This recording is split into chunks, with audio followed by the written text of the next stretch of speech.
नमस्तस्मै गणेशाय ब्रह्मविद्याप्रदायिने यस्यागस्त्यायते नाम विघ्नसागरशोषिणे ध्याये स्थिरेण चित्तेन गणेशं सर्वसिद्धिदं बुद्धिप्रकाशकं पूर्णं योगिनां हृदि संस्थितं स्वानन्देशं गणेशानं महावाक्यस्वरूपिणं तत्त्वमस्याकृतिधरं सिद्धिबुद्धियुतं भजे। जय गजानन। भगवान गणेशांच्या दिव्य लीलांनी युक्त असणाऱ्या श्री गणेश पुराणाचं आपण चिंतन करतोय, वेगवेगळ्या प्रकारचे संवाद पाहतोय आणि ते संवाद पाहत असताना राजा शूरसेनाचा आणि देवराज इंद्रांचा संवाद आपण पाहतोय। या संवादाच्या माध्यमातून चतुर्थी व्रताच्या वेगवेगळ्या कथा आपल्या समोर आल्या, दुर्वेचं महत्व सांगणाऱ्या वेगवेगळ्या कथा समोर आल्या। आणखीन एक कथा, आणखीन एक वैशिष्ट्यपूर्ण गोष्ट आपल्या समोर सांगण्यासाठी कथा गणेश पुराणकार आपल्या समोर पुढे नेत आहेत आणि कथेचा पुढचा प्रश्न आपल्या समोर येऊन पोहोचला होता। देवराज इंद्राचं विमान उडेल कसं, हा प्रश्न विचारत होता शूरसेन आणि त्याच वेळी जवळून एक दुसरं विमान गेलं अशी आपण कथा पाहिली। त्या विमानाच्या केवळ वायूच्या स्पर्शाने इंद्राचं विमान सुरू झालं। कायम लक्षात ठेवा, ना इंद्राचं विमान असं दिसत असतं, ना आलेलं ते दुसरं विमान आहे तेही दिसत असतं, कारण चर्मचक्षूंनी दिसणाऱ्या गोष्टीच नाहीयेत। पण तरी कथा सांगितल्या, का सांगितल्या, त्यातून जे सांगायचंय त्याच्यासाठी सांगितल्या, त्या दृष्टीने त्या कथा समजून घ्या। दुसरं विमान कोणतं आहे? शूरसेनानी प्रार्थना केली होती देवराज इंद्रांना की निदान ते विमान काय आहे ते सांगा, त्यात कोण होता ते सांगा, त्याचं असं काय पुण्य होतं ते सांगा आणि मग आपण आपल्या स्वर्गाकडे आपण प्रस्थान करावं, अशी शूरसेनाची विनंती होती। त्याच्यावर देवराज इंद्रांनी ध्यान लावलं, सगळा प्रसंग पाहिला आणि प्रसंग पाहून त्याला सांगितलं, आता जे दुसरं विमान गेलं ना ते स्वानंद लोकातून आलेलं विमान होतं। मोरयाचा निवासस्थान असलेला हा दिव्य लोक आहे, त्या स्वानंद लोकातून विमान आलं होतं। एका अत्यंतिक पापी अशा प्रकारच्या चांडाळणीला नेण्याकरता खरं तर आलं होतं। शूरसेनाला आश्चर्य वाटलं, जसं तुम्हाला वाटलं। शूरसेनाने विचारलं कोण होती, काय नेमकं तिचं पाप होतं आणि तिला न्यायला स्वानंद लोकातलं विमान कसं आलं, सगळं कृपया सविस्तर सांगा। देवराजेंद्र सांगायला सुरुवात करतात। देवराजेंद्र म्हणतात, ही जी चांडाळणी आहे ही पूर्वी बंगाल प्रांतात जन्माला आली होती। सारंगधर नावाचा एक वैश्य तिथे राहत होता। या वैश्याच्या पोटी सुंदरा नावानी ही कन्या जन्माला आली। लहानपणापासून अत्यंत विकृत पद्धतीची होती। काही काळ गेला, थोडी मोठी झाली। आई वडिलांनी विचार केला लग्न लावून देऊ, जेणेकरून संसारात लागली तर कदाचित व्यवस्थित वागेल। चित्र नावाचा एक युवक शोधला, त्याच्याशी लग्न लावून दिलं। पण जिला कायम वाईटाची सवय लागलेली आहे, स्त्रीच्या बाबतीतला आणखीन वाईटपणाचा टोकाचा भाग म्हणून जिला व्यभिचाराची सवय लागलेली आहे, तिला संसार कसा सुखाने चालणार आहे, वाईटाचीच प्रवृत्ती होती। तिने आपल्या पतीला सुद्धा मारून टाकलं, कारण तिच्या व्यभिचाराच्या मध्ये आडवा येत होता। नाना प्रकारचे पाप तिने केले, पतीलाही मारून टाकलं। अशी ही व्यभिचारिणी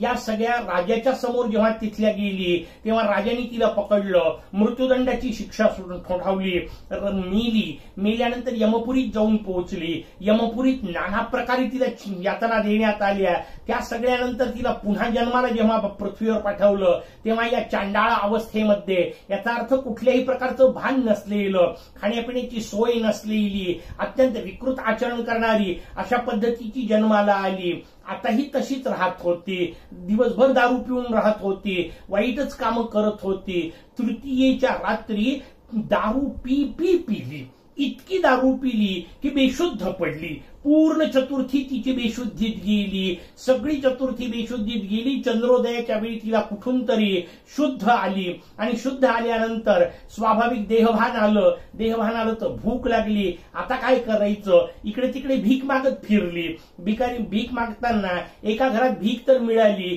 देणेवाल्यांनी आपल्या समोर चतुर्थीला कोणीतरी आलेलं आहे, दारात आहे, ठीक आहे कशी असो, तिला भूक लागली असेल म्हणून अन्न दिलं। देताना सहज तो जो कोणी देणारा होता त्यांनी जय गणेश म्हटलं। इनीही ते कानावर ऐकलं, हिच्या पडलं। इनी सहज त्याला चिडवायसाठी खरं तर म्हटलं, इनी जय गणेश म्हटलं। ते अन्न तिथंच भकभक खायला सुरुवात केली। इतक्या जोरात खाल्लं की त्याचा अक्षरशः ठसका लागला आणि त्या ठसका लागण्याच्या तिथंच मेली। तिला नेण्याकरता स्वर्गातून म्हणजे स्वानंद लोकातून मोरयानी विमान पाठवलं. का? कारण संपूर्ण चतुर्थी तिने केली. चतुर्थीला चंद्रोदयाच्या नंतर जय गणेश म्हणून अन्नग्रहण केलं, मुक्त झाली. आता लक्षात घ्या, अशा सगळ्या कथा चतुर्थीच्या आपल्याला सापडतील. मुद्गल पुराणामध्ये एक पूर्ण खंडच्या खंड चतुर्थी वर्णनालाच दिलेला आहे. संपूर्ण वर्षभरामध्ये 12 महिन्यात ज्या 24 चतुर्थ्या येणार, कारण प्रत्येक महिन्यातल्या 2 या हिशोबामध्ये 12 महिन्याच्या 24 आणि अधिक महिन्याच्या 2 अशा 26 चतुर्थ्यांच्या कथा आहेत. असंख्य कथा आपल्या समोर आल्या. 2 प्रकारच्या कथा असतात. ही जी कथा आहे त्याच्याबद्दल येणारच आहे. कायम लक्षात ठेवा, 2 प्रकारच्या कथा आहेत. एका कथेला विधी कथा असं म्हणतात. याचा अर्थ यांनी हे व्रत केलं, त्यांना हे लाभ झाले म्हणून तुम्ही व्रत करा असं सांगणारी ज्या कथा असतात त्या कथांना विधी कथा असं म्हणतात. दुसऱ्या निषेध कथा असतात. म्हणजे यांनी व्रत केलं नाही त्याच्यामुळे त्यांना अशा प्रकारचे हानी समोर जावं लागली, ही हानी त्यांना प्राप्त झाली. म्हणून तुम्हाला जर तुमच्या आयुष्यात असं वाईट व्हावं असं वाटत नसेल तर व्रत करा. दोन्हीकडून व्रत करा एवढंच सांगायचं असतं. सगळ्या कथा केवळ याच पुराणातल्या म्हणून नाही, केवळ चतुर्थीच्याच म्हणून नाही, एकादशीच्या आपल्याला अशाच कथा सापडतील, महाशिवरात्रीच्या आपल्याला अशाच कथा सापडतील, जगदंबेच्या उपासनेच्या आपल्याला अशाच कथा सापडतील, अगदी सत्यनारायणाच्या पोथीत सुद्धा आपल्याला अशाच कथा सापडतील. यांनी पूजा केली त्यांना हे फायदे झाले, यांनी नाही केले त्यांचं हे नुकसान झालं. दोन्ही प्रकारच्या कथा असतात. फायद्या करता कर, नुकसान टाळण्यासाठी कर, कसंही कर, उपासना कर, एवढंच सूत्र सांगायचंय. अशा ज्या चतुर्थीच्या कथा मी आपल्याला आता सांगितली तशा मुद्गल पुराणात अनेक कथा आहेत. अशाच पद्धतीने माहीतच नव्हतं, दिवसभर दारू पिलेली आहे, पडलेली आहे ती चांडाळी, ती अवस्थेमध्ये राहिली, तिला चतुर्थी आहे हेही माहीत नाही, चंद्रोदय नावाची काही गोष्ट असते हेही माहीत नाही, चंद्रोदयाला व्रत सोडायचं असतं हेही माहीत नाही, चुकून खाल्लं, नाव घेताना सुद्धा भगवंताचं म्हणून घेतलं नाही, समोरच्या माणसाची टिंगल करायची म्हणून नाव घेतलं आणि तरीही मुक्त झाली. तुम्हाला इतकं सोपं आहे का? त्याचं उत्तर आहे नाही. आपल्याला कथा सांगत आहे, अरे बाबा इतकं न कळत घडलं तरी चतुर्थीचं व्रत फायदा देतं, बस एवढंच सांगायचंय. कथेंची ही जी भूमिका आहे ना ती भूमिका समजून घ्या, म्हणजे कथा चित्रविचित्र वाटत नाही, त्यांचं तात्पर्य आपल्या लक्षात येतं, त्यांचं कथनिंग आपल्याला कळतं. अरे न कळत त्यांनी केलं, माहीत नसताना केलं, चतुर्थी काय आहे तेही माहीत नव्हतं, कशी करायची तेही माहीत नव्हतं, तरी तिच्या हाकडून चतुर्थी घडली, दारूच्या नशेत घडली, न कळत घडली, तरी मुक्त झाली. या वाक्याचा अर्थ तसा मुक्त होतो की नाही याच्यासाठी नाहीये, आपण समजून उमजून व्यवस्थित मोरयाची उपासना करत मोरयाच्या नामोच्चारासह केली तर आपण निश्चितपणे मुक्त होणार. सगळ्या कथांचा भाव हाच असतो. रामायणावर बोलताना मी नेहमी सांगत असतो, वाल्याची कथा आपल्या समोर येते, एक माणूस मारला, एक दगड रांजणात टाकला, 7 रांजण भरले होते. मला सांगा इतके पाप आपण केलेत का? नाही केलेले. इतके तर डास नाही मारले आपण, इतके तर ढेकून सुद्धा नाही मारले आपण. कथा काय सांगायची? कथाकारांना सांगायचंय, लक्षात घे, एवढा पापी असलेला वाल्या तो रामनामाने उद्धरतो, आपण नाही उद्धरणार का? बस तेवढाच विश्वास महत्वाचा असतो. त्यांनी खरंच एवढे माणसं मारले होते का आणि नेमके तसे केले होते की नाही हे मोजमापा करता नाहीयेत कथा. त्या कथांना हा भाव जागृत करायचा आहे. लक्षात घ्या, न कळत घडली तरी फायदा देते, समजून उमजून केली तर किती देईल एवढाच विषय,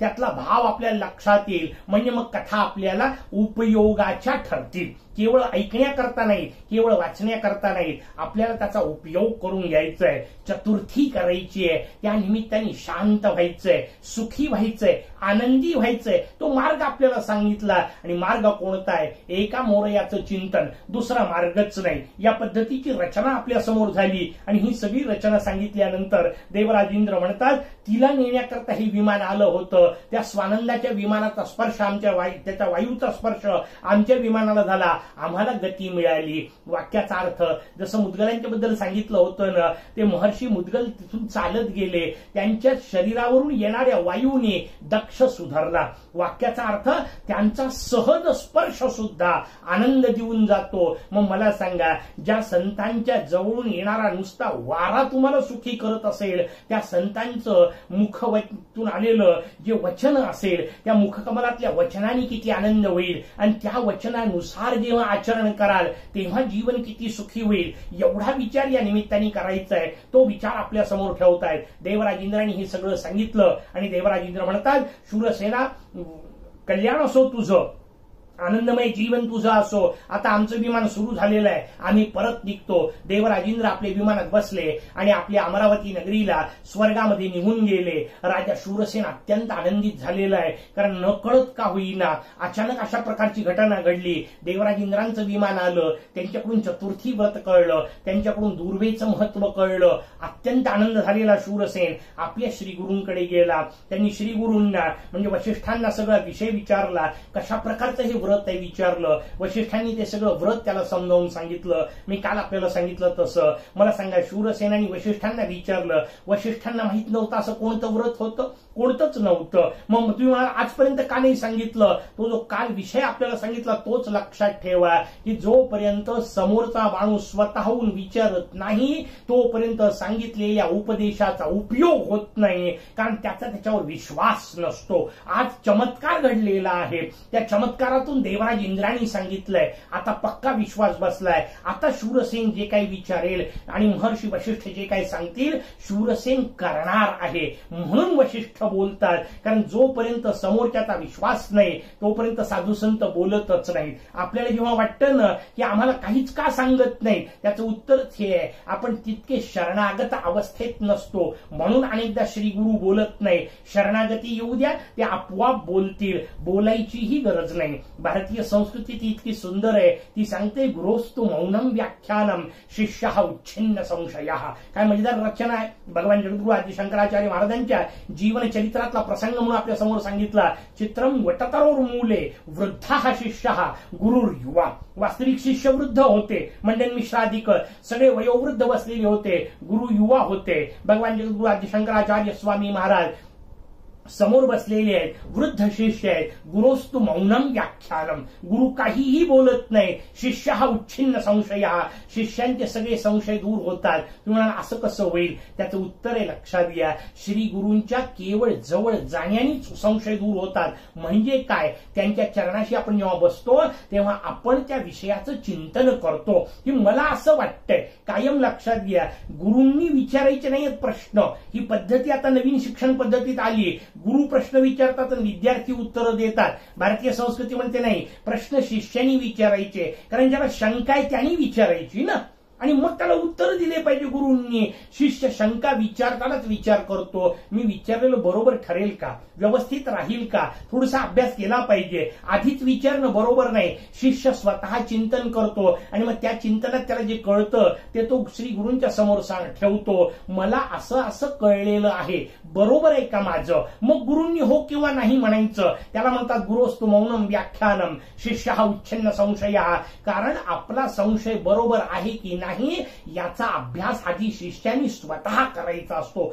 स्वाध्याय शब्द आपल्याकडे वापरला. स्वतः अभ्यास करणे ही भूमिका. ज्या वेळा ती भूमिका येते आणि मग शरणागतीचा विषय येतो तेव्हा श्री गुरु जे सांगतात त्याचा उपयोग होत असतो. त्याचा हिशोब आपल्या समोर शास्त्रकारांनी सांगितला. महर्षी वशिष्ठांनी व्रत समजावून सांगितलं, शूरसेनानी केलं. सगळ्यात चमत्कार पाहिला होता. जेवढे आजूबाजूला जमले होते त्या सगळ्यांनी चमत्कार पाहिलेला होता.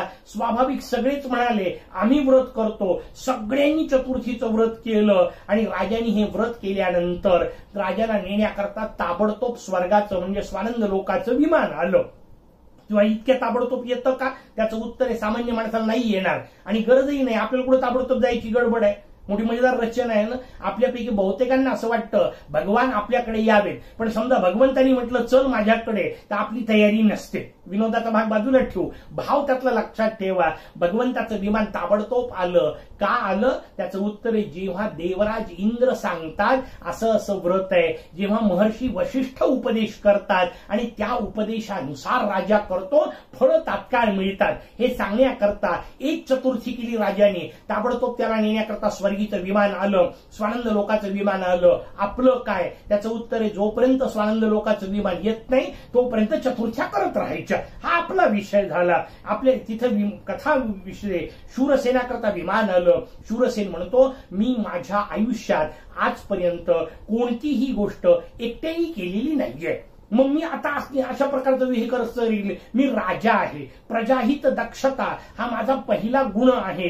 ते माझं ब्रीद वाक्य आहे. सगळ्या प्रजेच्या सह आनंद घ्यायचा. आजपर्यंत मी जे काय आनंद घेतले प्रजेसह घेतले, जे काय सुख उपभोगलं प्रजेच्या सह उपभोगलं, जे काही दुःखाचे क्षण माझ्या आयुष्यात आले तेही प्रजेच्या सहच मी घेतले. कुठलीही गोष्ट एकटी केली नाही. आज तुम्ही मला नेण्याकरता आला. इंद्राने व्रत सांगितलं, मान्य. महर्षी वशिष्ठांनी समजावून सांगितलं, मान्य. मीच केलं असं नाही, माझ्या सगळ्या प्रजेनी केलं. मी एकटा कसा काय मुक्त होणार? मी एकटा कसा काय स्वानंदाला येणार? सगळ्यांना घेऊन चलत असाल तर मी येतो. राजा याला म्हणतात, नेता याला म्हणतात. माझं एकट्याचं काम झालं, बाकीच्यांचं जे व्हायचं असेल ते होईल, याला नेता म्हणत नाही. ते नेतृत्व गुण या निमित्ताने कथाकार आपल्या समोर सांगतायत. राजा कसा असावा ते या निमित्ताने आपल्या समोर सांगतायत. समाजाचा प्रधान जो आहे, प्रमुख या अर्थाने, तो कसा असावा, तो सगळ्यांच्या सुखाचा विचार करणारा कसा असावा. आणि ही तुमच्या माझ्या भारतीय संस्कृतीचं वैशिष्ट्य लक्षात घ्या. इथे एकाच्या सुखाचा विचारच नाही केला. केवळ आत्मनोमोक्षार्थम नाही, सोबत शब्द वापरलाय, जगत हिताय च. मी माझ्या मोक्षाचा तर विचार करीलच, पण त्याच्यासोबत जगाच्या हिताचा विचार करील. सर्वेत्र सुखिनः सन्तु सर्वे सन्तु निरामयः, ही भूमिका तुमच्या माझ्या ऋषीमुनींनी मांडली. मी एकटा सुखी नाही होणार, सगळे सुखी झाले पाहिजे. सगळेमध्ये मी आपोआप येतो. मग मला वेगळं काही करावं लागत नाही. माझ्या सुखाकरता वेगळे साधन नाही. सगळे सुखी झाले पाहिजे, त्यात मी सुखी होईल. कारण तरच माझ्या सुखाला उपयोग आहे. आणि व्यवहारातही हा नियम आहे, लक्षात घ्या. तुम्ही एकटेच जर सुखी होत गेले, तुम्ही एकटेच जर श्रीमंत होत गेले आणि बाकीचे सगळे गरीब राहिले, उद्या तुमच्यावर आक्रमण होणारच आहे. हा नियम आहे जगाचा. तुमच्या सुखाला ते लोक चूड लावणारच आहे. हा नियम आहे जगाचा. सगळे सुखी झाले पाहिजे आणि सगळ्यांच्या सुखात आपल्याला आपलं सुख वाटलं पाहिजे. ही जी भूमिका आहे ती भूमिका शास्त्रकार या निमित्ताने सांगतायत. राजा म्हणतो, मी एकटा येणार नाही. माझ्या सगळ्या प्रजेला घेणार असाल तरच मी तुमच्यासोबत स्वानंदात येईल. राजा स्वानंद लोकात एकटा जायला तयार नाही. विषय व्यवस्थित लक्षात घ्या. इतकी अद्वितीय गोष्ट मिळत असताना सुद्धा इतरांचा विचार करणारा राजा आपल्या समोर या निमित्ताने सांगितला. गणेशदूत म्हणतात, काही काळजी करू नको, सगळ्यांनी चतुर्थी केलेली आहे आणि चतुर्थी व्रताचं महत्वच आहे. ज्यांनी ज्यांनी चतुर्थी केली त्याला त्याला मुक्ती मिळणार आहे. या सगळ्यांनी जर चतुर्थीचं व्रत केलं असेल तर सगळ्यांना मुक्ती मिळणार आहे. काळजी करू नको, सगळ्यांना विमानात बसव. राजांनी सगळेच्या सगळे त्या विमानात बसवले आणि सगळ्यांना घेऊन ते विमान आता निघणार. गणेशदूतांनी विमानाला निघण्याची इच्छा व्यक्त केली आणि विमान उडेच ना.